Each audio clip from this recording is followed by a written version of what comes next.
Good evening, folks. You're listening to The Hour of the Time. I'm William Cooper. And I'm Carolyn Nelson. And boy, we've been having a good laugh around here listening to Radio Freemasonry's Comedy Hour. First he is, and then he isn't. Then he was, then he wasn't. And then he can't be, and then there he goes again. My goodness.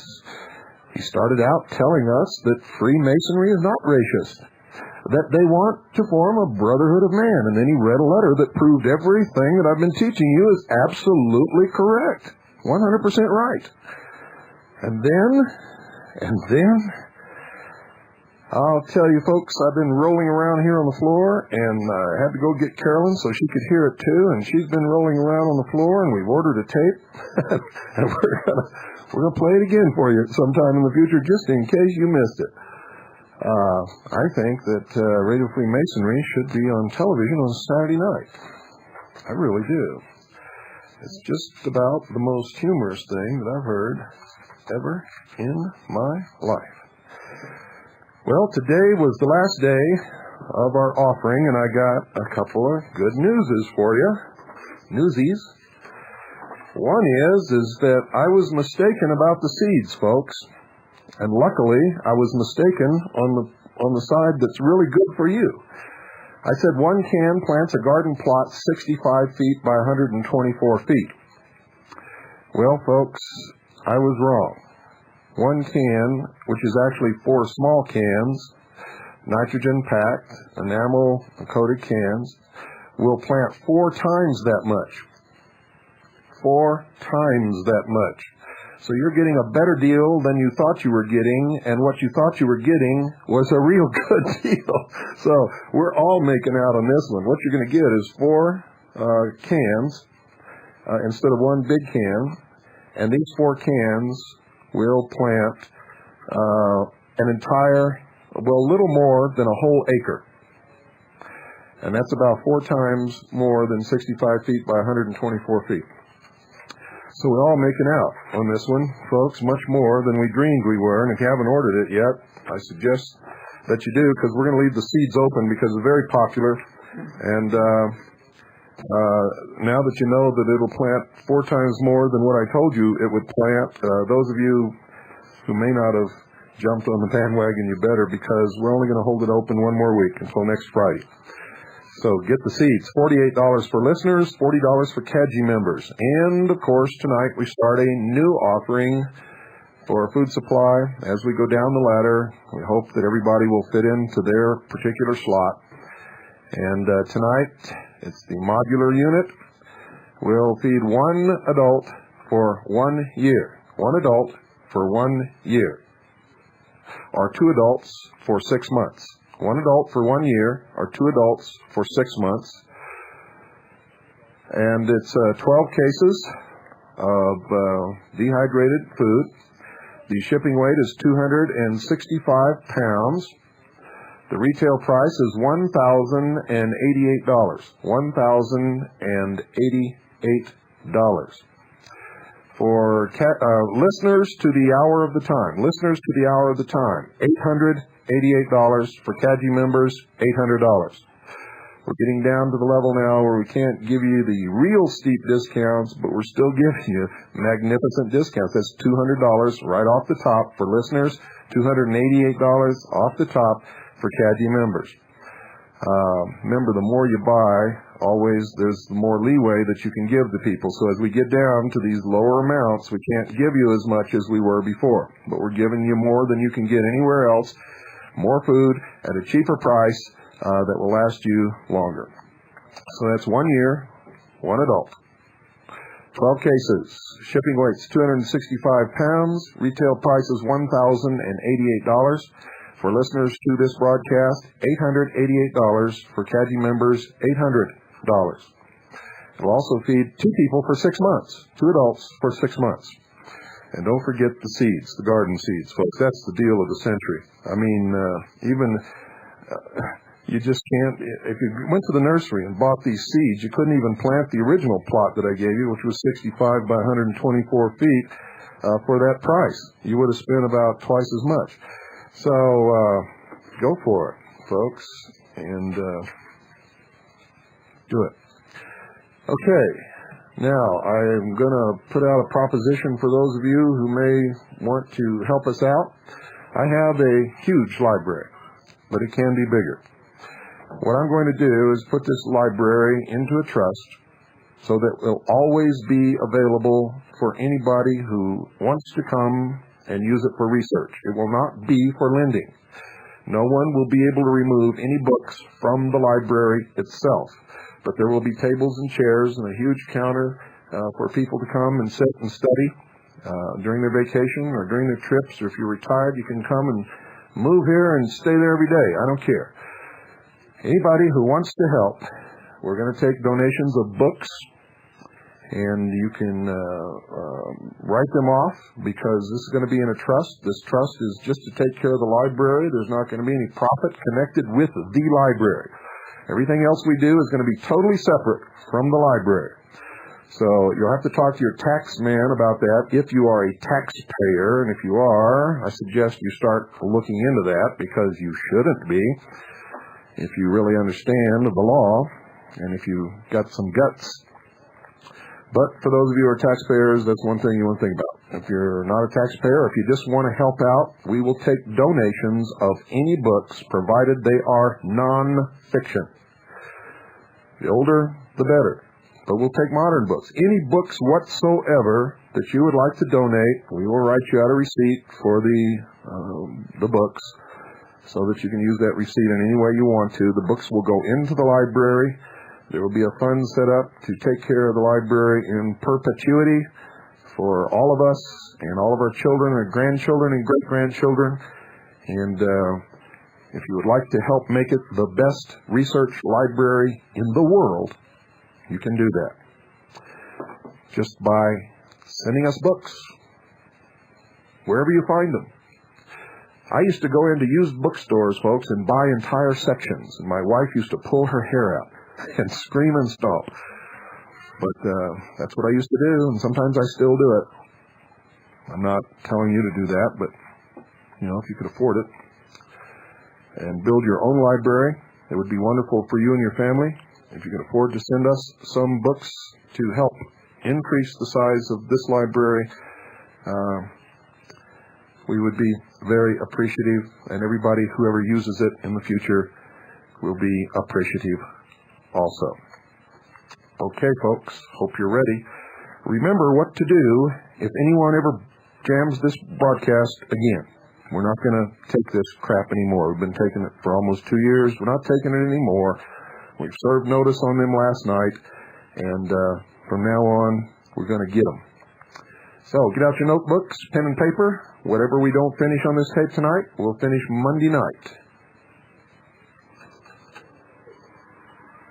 Pay attention, folks.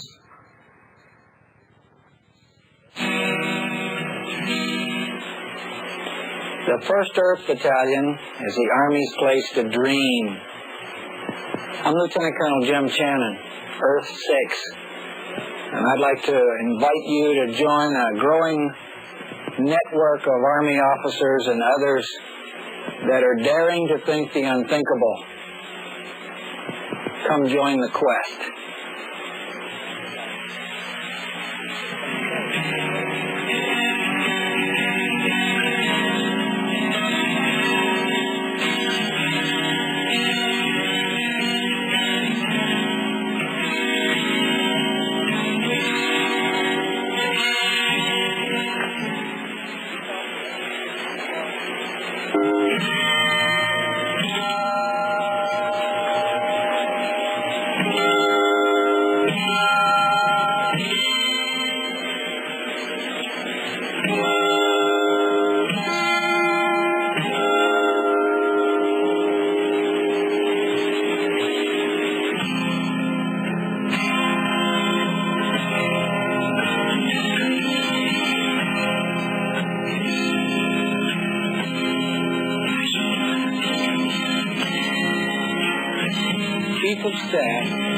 Colonel Scheimeyer recently said, "There is no fulfillment in leading American soldiers into combat while a nation still debates its own conscience, unsure of its goals and unclear about its priorities." He also said, in the longer term, the successful future of our volunteer force must rest on an expanded national spirit within which the Army service is viewed as a meaningful and productive endeavor. The 1st Earth Battalion is a story of some officers who went in search of that expanded national spirit the Chief spoke about and looked for some new ways for the Army to be productive. And to their surprise and delight, they found both in a growing conspiracy just under the surface of tomorrow. The Army today performs without applause. Our country also is suffering from a missing sense of purpose. If you talk to any interested foreigners, they seem to be saying, "What are you waiting for, America? Lead us out of this mess. You have the system, you have the resources, and you have the historical mandate."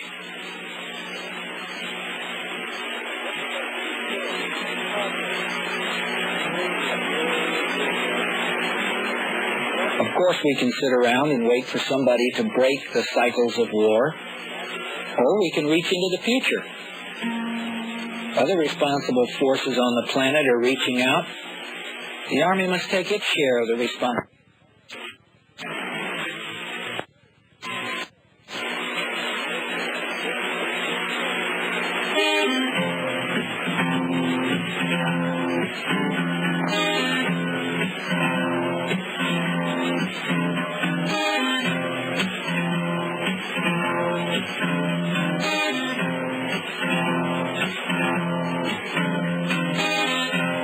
Does anybody care?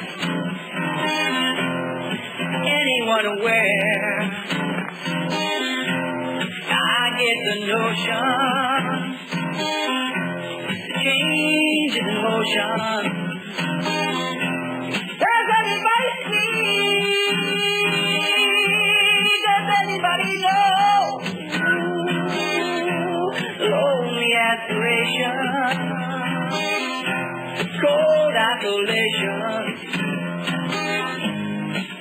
It's so hard to come alive without the sun in your eyes. Wake up, wake up, wake up.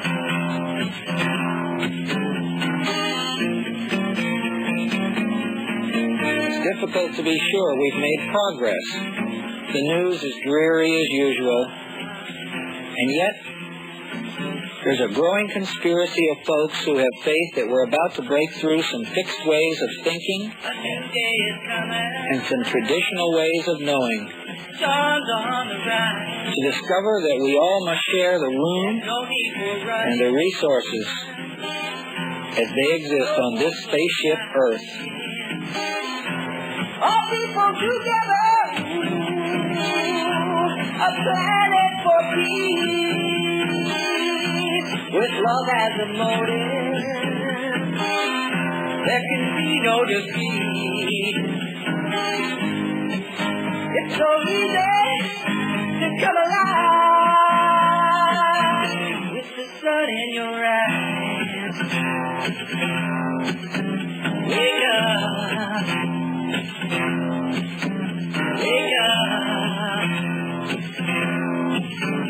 Wake up. Love has never been organized in the world the way hate has, and it seems this century has been the best proof of that. The officers wondered what would happen if we organized to promote peace, not to prevent war, if we became proactive instead of reactive, a real ethical evolution. They wondered what would happen if force, as a concept, no longer carried with it required destruction known of armies, but rather projected its power in terms of the spirit. in terms of the will and in terms of the heart. All people together, a planet for peace, with love as a motive, there can be no defeat. You know it's easy to come alive with the sun in your eyes. Wake up, wake up.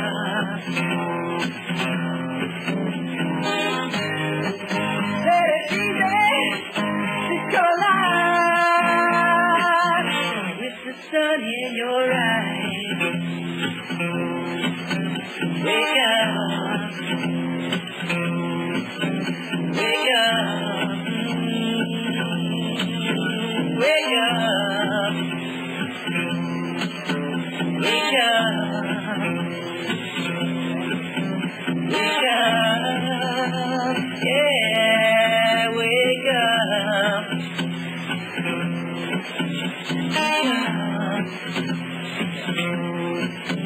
wake up.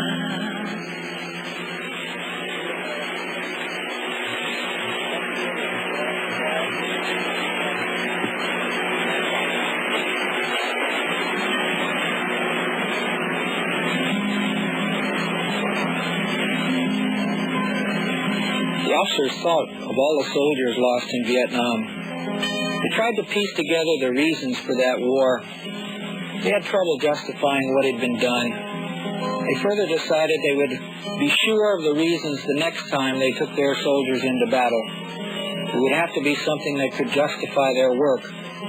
It had to be done for the best ideals and the best beliefs a great nation could muster. Something you could die for.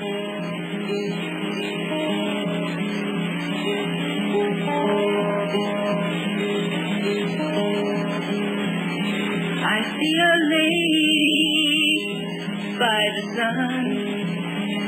I see her children. The officer sensed three things about the American people. One, they were a people who wanted to feel good about themselves again, and they wanted to be a part of something better. Second, people were feeling a great disconnect with history. They wanted to know their roots and to have their destiny spelled out. The country seemed paralyzed, unable to live up to its own best ideals. Third, they also noted that there was a self-discovery process at work in the country. People were turned on to self-discovery, experiencing their environment for the first time, experiencing themselves for the first time. These hopes and aspirations constitute the new American frontier, a frontier that is growing quietly and subtly in small pockets throughout the nation and throughout the world. One officer made himself a silent prayer that he might find some clue as to how to evolve a productive concept of service for himself, for his army, and for his children. Is there any to be found? I think there's so much, it's so profound.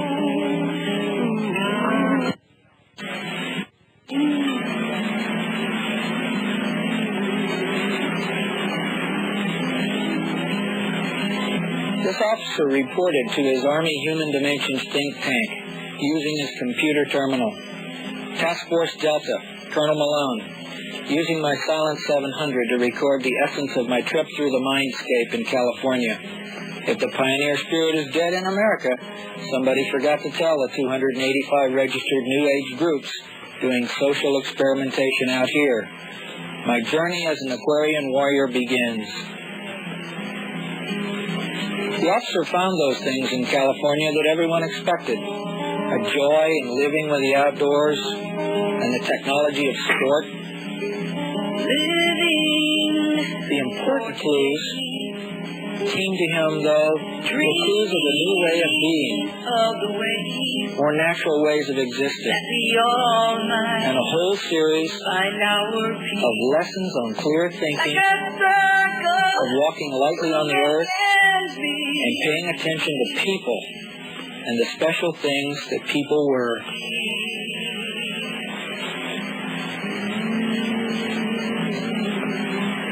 California was truly a microcosm of the future world, and strange as it seems, the melting pot wasn't complete until 100,000 Iranians and 100,000 Vietnamese joined the mix. A crazy chain of world events would see that America now truly represented all of the major divisions of the people in the world. We are now ready. The officer went to the World Symposium on Humanities and other large collections of folks trying to find out how to improve themselves and improve their planet. In one of his reports, he said he was working the sign table at a New Age conference. He said, I even saw an Army colonel talking about psychotronics. He said, this crowd could use a little military organization, but their spirit is incredible. They really believe that their search will lead to something. He signed off. In these organizations, he noticed one peculiar thing. It was a tremendous diversity of talent that was allowed to coexist. And that approach, mathematicians together with theologians, old folks mixed with the young, East mixing with the West, had a wonderful human spirit as a binding factor. Spirit marshaled by people, anxious and dedicated and willing to try new things in the name of the earth. Come join the quest.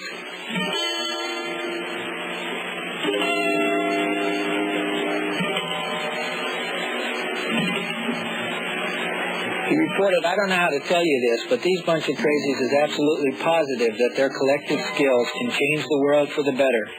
That's their corporate ethic. What's the Army's corporate ethic? I'm not sure I know.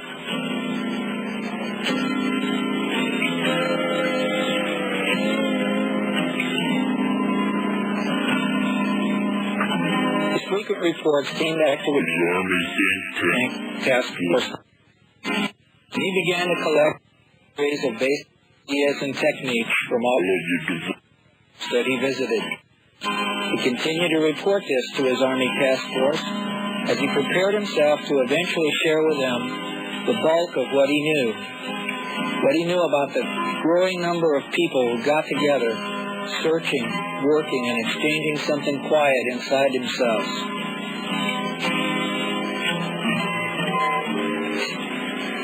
One thing the officer was sure of, that he spent the rest of his life in service, and his sword would be serving something more noble, something more pure, and something reflecting the promise that he saw before him. It's a beautiful planet, a wonderful world. I want to see change for the world.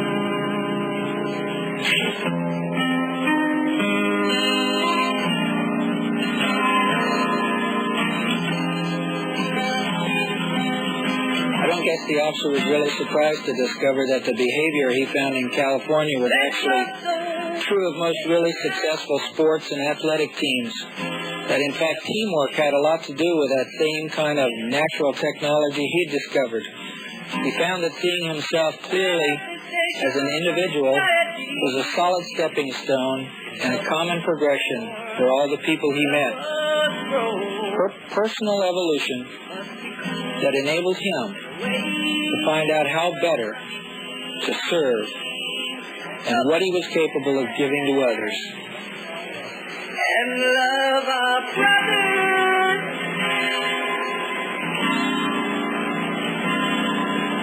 sisters, yeah.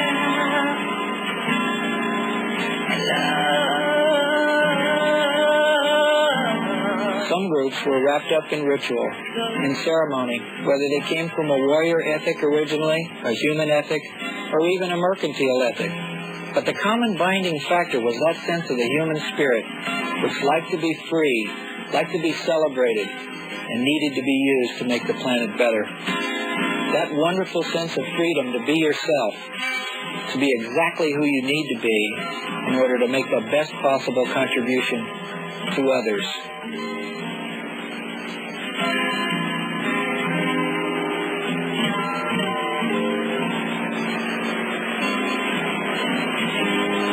I'm alone with... Before his quarterly trip to Fort Knox, he sent a message to Colonel Malone. Need one evening at the Officers Club to initiate the members of your Human Dimensions think tank into the 1st Earth Battalion. Trust me, it won't hurt. See you later. What's happening at night?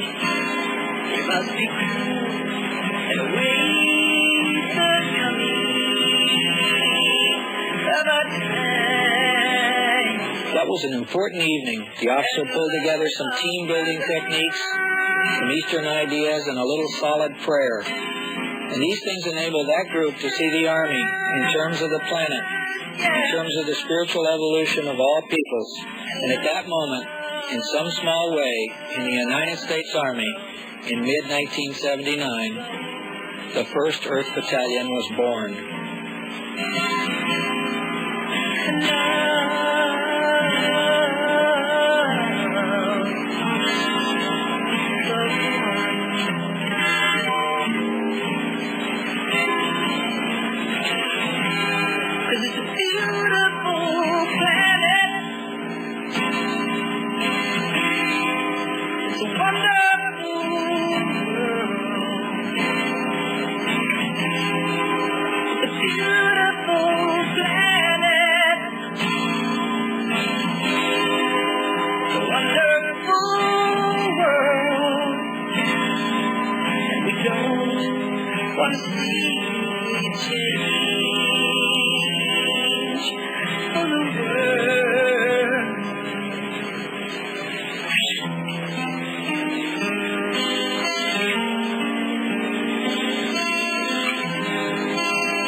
The officer began to see all the lessons he'd learned from those experimental groups in terms of the soldiers that he knew and he cared about, in terms of their missions, in terms of the kind of training that they had labored on so long.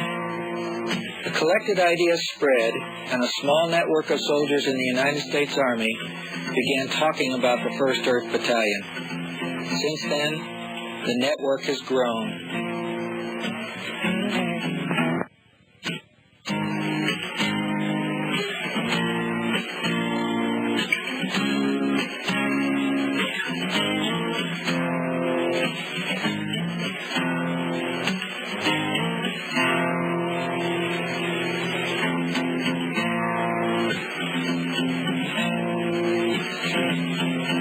It wasn't a real organization initially. It was a role-playing device that allowed soldiers to think the unthinkable, to reach out into the future and begin to toy with some very comfortable modifications to the Army as they knew it, some new ways to be, some new ways to serve, and some new ways for a soldier to gain the respect lost in questioning times. It's so loud and clear, a tangible substance that soon disappears. They also began to taste a little history, and it became very clear that the folks who had originally designed this country had really done an unbelievably bold, imaginative, and creative thing. It was the first country in the history of mankind designed on spiritual principles and had really set a wonderful charter. It really wasn't that what was going on in California was so new. It was just that so much of what had originally been set up by our forefathers has just been forgotten, or appears to be forgotten by most of 20th century America. There was a vision in our founding fathers' ideas just as clear now as the message on the face of a dollar bill, the most widely communicated single piece of written literature in the world, saying before all who would inspect it, "In God we trust." Have trouble relating to what's going down. Few answers around. There's only one way to fight it. The symbols were clear. The order of the ages was to be completed by the spiritual, mystical eye atop the pyramid. It was time for the Spirit. It is time for the Spirit. Someday you've got to believe in something more. I say, how could you believe in anything less? 'Cause anything less is just something less. We're in a fantastic age. We are, at this moment, at a great point of view. The United States Army is a force organized and educated and full of the right kind of great hearts, and can provide a great impetus to this country and to the people of this planet. We can help lead this country and lead this world to its manifest destiny. Got to believe in something more. I say, how could you believe anything less? Joshua began writing and sketching a pamphlet, shown here quickly with the best of the captured ideas included. Dare to think the unthinkable, it said on the outside. It talked about ideas like the warrior monk, with natural technology and tools. Uniforms would be important, but not uniformity. The idea that anyone's personality should be denied them was just abhorrent to any of the systems he'd studied. Anything less, so that anything less is just something less. Anything less is just something less.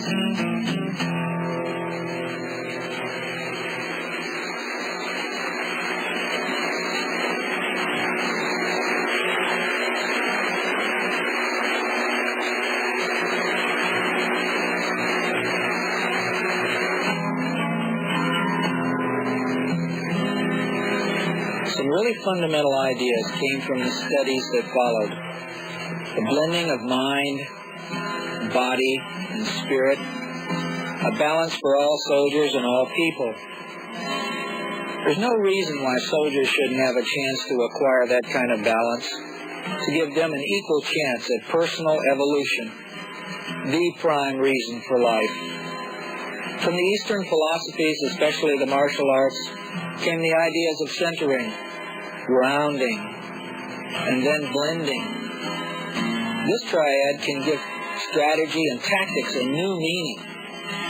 The battalion could pioneer in ecologically solvent communities, could rescue refugees, could thwart international hostage actions, and could do these things in the name of all peoples and all belief systems. From history, the ancient samurai contributed warrior ethics, learned especially about deprogramming soldiers to make them free of needs for status, make them free of their dependence on things, and to make them free of their dependence on lust. When you're not dependent, you're free.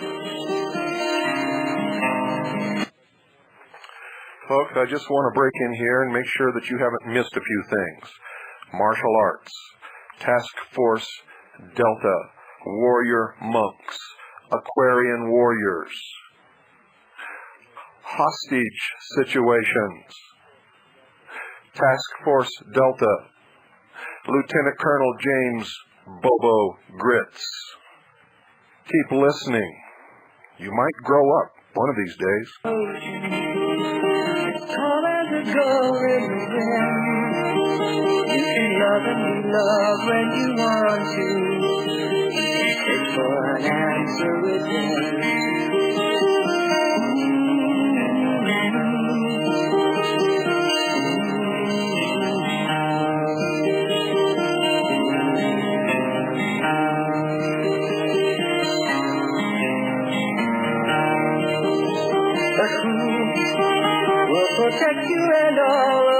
freedom. If your fortress should tumble and fall, there's I, the agrarian warrior, mind, body, spirit, and all.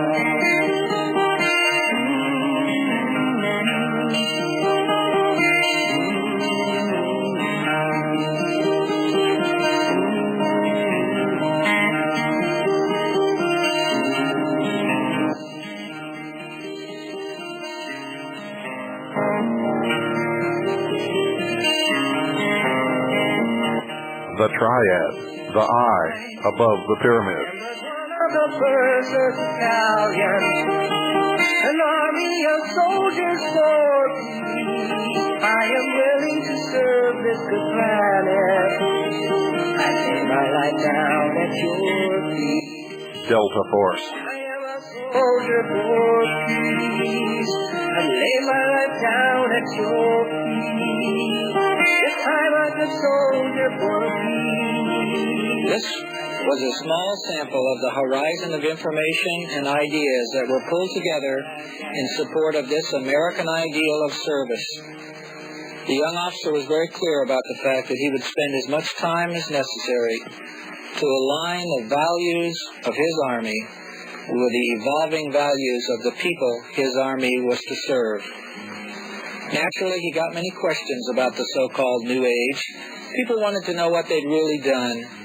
It was very hard to show that because people technologies are pretty subtle. Subtle things never make the news. But these new approaches were changing opinion, opening minds, and changing hearts. He knew that the 1st Earth Battalion would need to do that also. Among other things, the Army had its responsibility to evolve. The Army, along with the rest of the planet, can develop the ethical evolution of force. All across the land, they say the brotherhood of man is on the rise. These people say that they believe, and that they've learned to know him well, and that through faith he's plain to see, loving and quiet, yeah.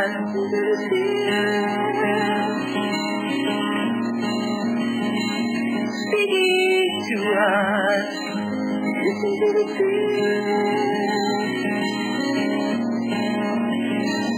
speaking to us, it's the Spirit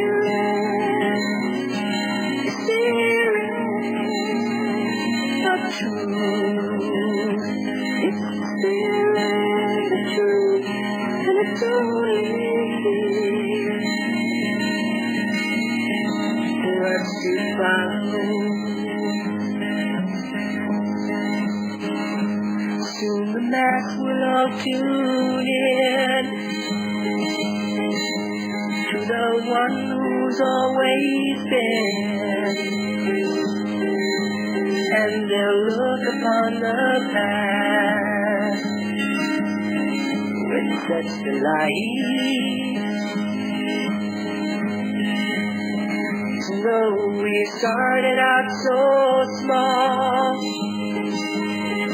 and that this planet isn't all, there's an eternity beyond for the children of light. Listen to the Spirit speaking to us. Listen to the Spirit.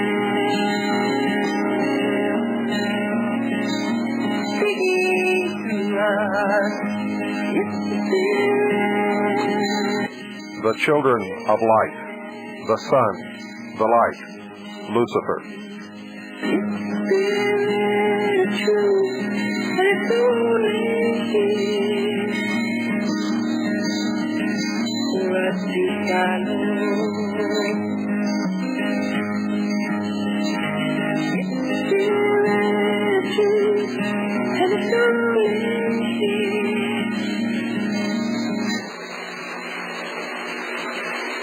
that presentation makes you think that the folks in the 1st Earth Battalion are interested in saving the world, well, we'll accept that mission, unless you can come up with a more interesting one.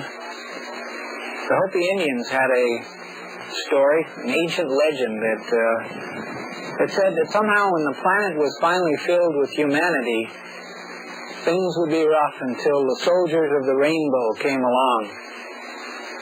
Well, saving the world seems to us a lot more interesting than making plans to end it. We're very concerned with a couple of things in the 1st Earth Battalion. We found an awful lot about people technology and about personal evolution. We discovered that not too many people ask themselves the question, what is the purpose of my life? What am I supposed to do with this body and mind and spirit that I have while I'm alive? Some of the most refreshing ideas we have found in the martial arts, wherein we have a warrior's method of evolution. Physical evolution, mental evolution, and finally spiritual evolution. Personal evolution is something we believe should be the province of every individual. And responsibility for personal evolution is a responsibility, of course, that a leader in our Army must ultimately accept. In some circles, this is called transformational leadership, wherein the folks in charge take as a first responsibility a mission to allow those under them to achieve their own personal evolution. If in fact their bodies are healthy, they will be available for duty. If their minds are working, they'll take care of their own technical proficiency. And if their spirit's in shape, you'll have team cohesiveness as a byproduct.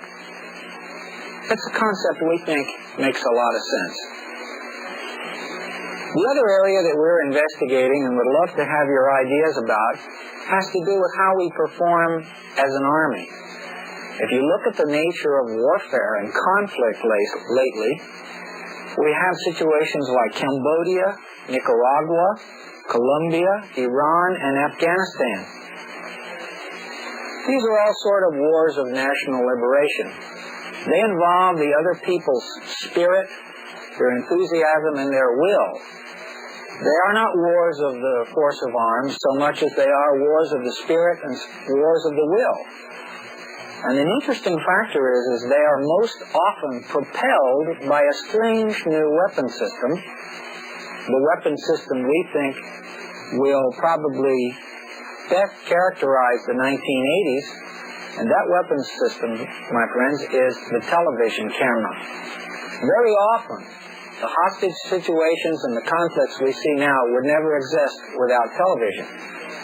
By the same token, the solutions to those conflicts have often come as a result of what the television presented to the collective world that watched. So we have sort of a combat of the collective conscience to deal with. And it seems to us that the Army that acts in the most ethical manner, in this case, ends up, in the long run, to be the winner. So practicing ethical combat using television camera is a concept that we're playing with. Something has happened as a result of the recent conflicts in the world, and we think from our own Weltanschau, the view of the world which is useful to us, that the reason for Vietnam, and one of the reasons perhaps for Iran, was that the world is coughing up the last representative peoples into the United States hopper that make us, in fact, a whole nation. We are now e pluribus unum. We are now from many one.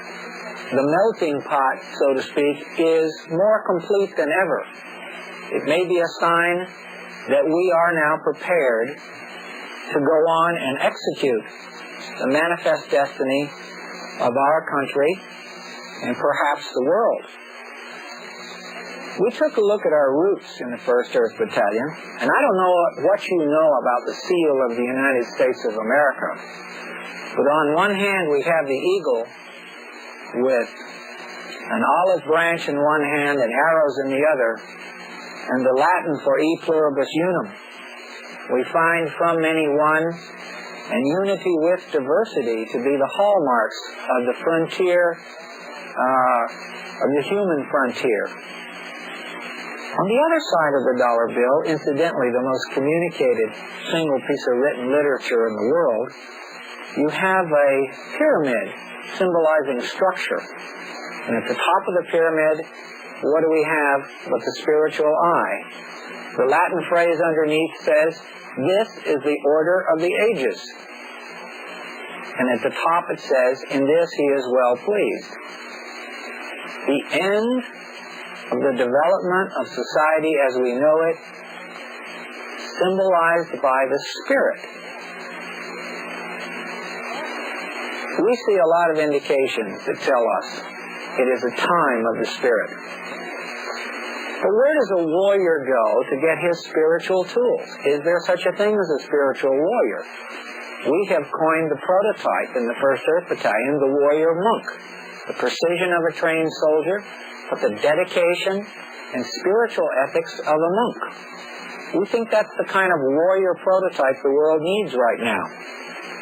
Another interesting thing is that when you go through the martial arts, for example, and other ancient disciplines, you find out that their end objective was not the development of the ability to strike somebody, or even the development of the ability to defend yourself. All of those things were designed to reduce fear so that you could, in fact, use your higher mind and, in fact, move toward a spiritual end. The objective of all the martial arts was, in fact, the development of the spirit. The nice news about all of that is that much of the classical training that Army officers and soldiers go through is helpful in that it allows us to do a lot of our daily work on automatic pilot, leaving those other levels of mind open to operate. We think there's an awful lot of promise in studying the levels of consciousness, which are now broken out very clearly, especially as they are related to functional levels of effectiveness. It turns out that somebody way up here on the spiritual ladder is also someone way up here who can handle a tactical operations center beautifully. Mentally calm, serene like the black belt, able to handle lots of disparate information at the same time, able to soothe his workers, able to match priorities, match intelligence reports with fire support assets. The kind of leadership that we need in combat is developed by developing the ethical levels of consciousness, at the top of which we find the spirit. We've been operating with an ethic of duty, honor, country for quite a while now. It made infinitely good sense 10 years ago, 15 years ago. It's still a workable ethic, but there's another one coming up that perhaps is a little higher. And that ethic is people and planet. People and planet. National boundaries are finally getting in the way of the way all peoples on this world are going to have to live and survive. The collective conscience of the world, because of our mass communications means, has outstripped the ability of governments to keep up. Now what that means for all of us is we have to take more personal responsibility for our own evolution and the way we get along with others. And those of us in the 1st Earth Battalion feel that the Army needs to take a lot of responsibility for the ethical evolution of force and to ensure that every member that comes under our purview has a chance for his own personal evolution. But as I said before, the 1st Earth Battalion is a place to dream. And we invite you to join a growing network of officers and others that are daring to think the unthinkable. That's what the Earth Battalion is for. Come join the quest.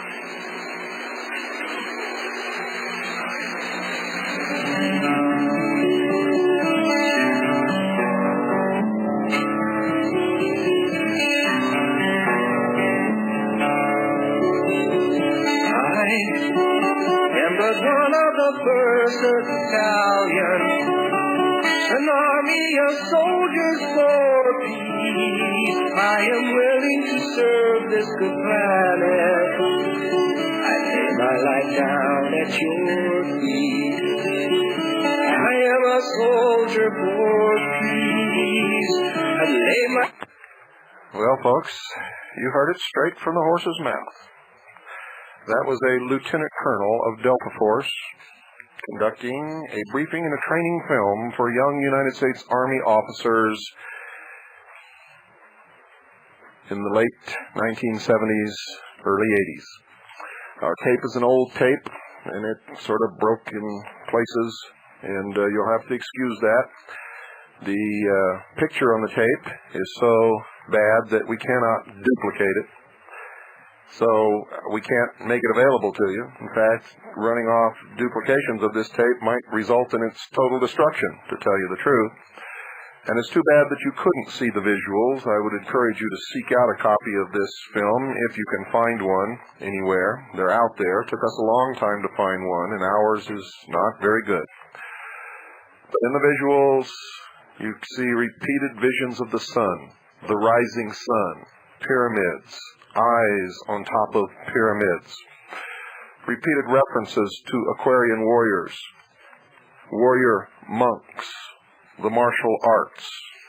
These officers reported to Task Force Delta.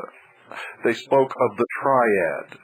They spoke of the pyramid within which is located the eye. The pyramid is called Delta. Ladies and gentlemen, Delta Force was organized just as he said. At least that's what was told to the public in order to remedy hostage situations and take care of international terrorism. The truth is this force is an arm of the emerging New World Order. It has agents out among the civilian population in a project called Project Trojan Horse. One of these agents publishes, ladies and gentlemen, Soldier of Fortune magazine. Another one travels around the country visiting patriot groups and changes his religion according to the religion of the group that he talks to. The whole purpose of Project Trojan Horse is to pinpoint the exact name and location of every patriot in this country who will resist the destruction of the national sovereignty of the United States of America, the Constitution, and the Bill of Rights. These men are liars and deceivers. And all of you swell-headed idiots out there who flock to Soldier of Fortune because it gives you some kind of lengthening between your legs, you're going to regret it someday. And I mean that sincerely. I would advise you people to wise up and do it quickly.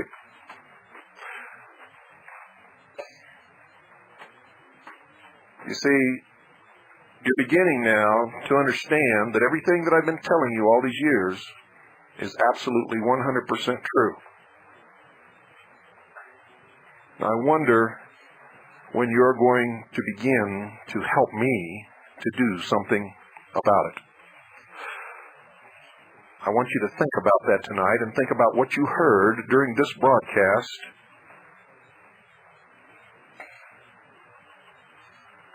I don't know if you can sleep. I don't do much sleeping nowadays, and that's why I seem a little irritable and impatient. and frustrated sometimes. As we continue the process of your education, you will eventually discover that you are becoming the same. Good night, and God bless you all.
When you